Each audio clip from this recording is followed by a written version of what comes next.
You will always see people off-tasking, doing something else. Nowadays, it's checking their phones for the most part, which becomes an obvious indicator of somebody off-tasking or wandering somewhere else. I'm Ben Morrison, and this is Engagement Decoded, where I share insights and tips on how to better, more effectively navigate engagement with audiences, so you can stop guessing and fight for the attention of those you want to connect with.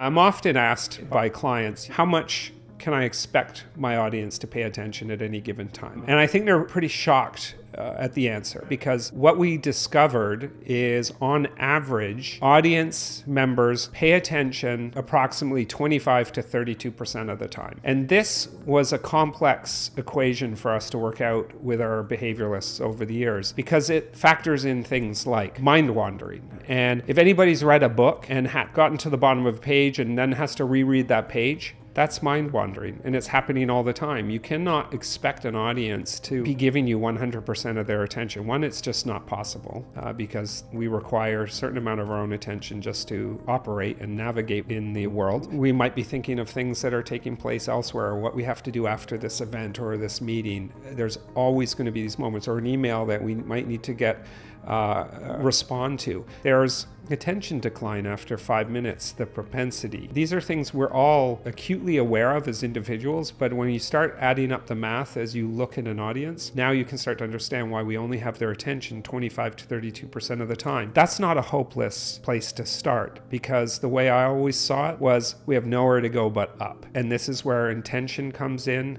We're going to continue to improve that by neuroscaping the experience, by being more intentional, by managing the attention of an audience more thoughtfully, how we capture, how we give them restoration, how we create that interaction between an organization and an audience in order to manage that. And we can start to win the battle for attention and move that up. And it's come to expect and understand that if we only have their attention a certain amount of the time, make sure you structure what you want them to receive or deliver in a very thoughtful way, so that you can try to get the most into their mind. As I mentioned, when I was starting to manage some of the smaller events, it was in 1992 on my own. And there was this propensity to always watch what's happening on the stage as an event designer, watching all the mechanics of what's going on. What are the lights doing? Who's moving in and out of the stage? What are the screen states? There was a moment, though, in that year that I turned from looking at the stage to looking at the audience. I wanted to actually see